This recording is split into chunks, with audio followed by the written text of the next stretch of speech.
کبھی کبھی اللہ تعالیٰ ایسی خواہشات میں ہمارا دل لگا دیتا ہے جنہیں ملنا ہمارے نصیب میں نہیں لکھا ہوتا۔ کیوں جب نصیب میں نہیں ہوتا تو دل کیوں ایسی خواہش میں لگاتا ہے؟ کیوں اس چیز کو ہم سے اتنے فاصلے پر رکھ دیتا ہے کہ جتنا اسے پانے کی دعائیں کرتے ہیں وہ اتنی ہی دور لگتی محسوس ہوتی ہے؟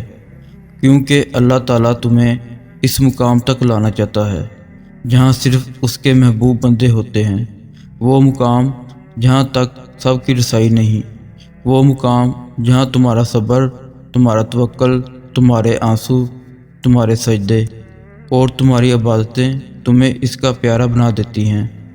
اور ہر کوئی تو اس کا پیارا نہیں ہوتا نا، اور تب اپنے لیے مانگتے مانگتے تم اس رستے کو چل پڑتے ہو جس کے آخر پہ وہ تمہارا منتظر ہے۔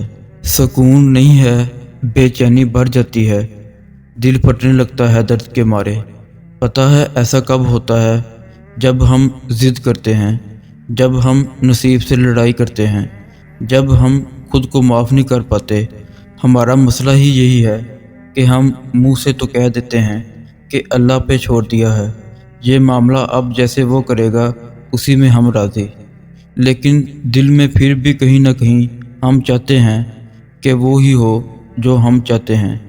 انسانی فطرت ہی ایسی ہوتی ہے کہ ہزاروں حاصل چیزوں کو چھوڑ کر بس ان کے پیچھے بھاگتا ہے جو لا حاصل رہی ہوں۔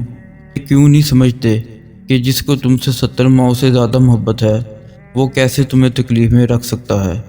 وہ کیسے تمہیں وہ چیز دے سکتا ہے جو تمہارے لیے بہتر نہیں؟ ہاں، وہ بروں کو بہتر بنانے پر قادر ہے، لیکن جب اس کی نعمتوں کی ناشکری کرو گے ایک لا حاصل چیز کے لیے، جب تمہیں اس نے مسکرانے کے لیے اتنی وجہ دے رکھی ہیں، تمہارے ارد گرد اتنی مسکراہٹیں رکھی ہیں، تب بھی روتے رہو گے اس چیز کے لیے جس سے تمہیں اذیت کے سوا کچھ نہیں ملا، تو وہ کیسے مانے گا کہ تمہیں اس پر یقین ہے؟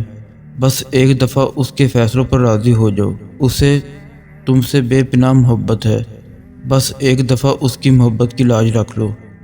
اس کی محبت جیت جاؤ گے تو کائنات کی ساری محبتیں جیت جاؤ گے۔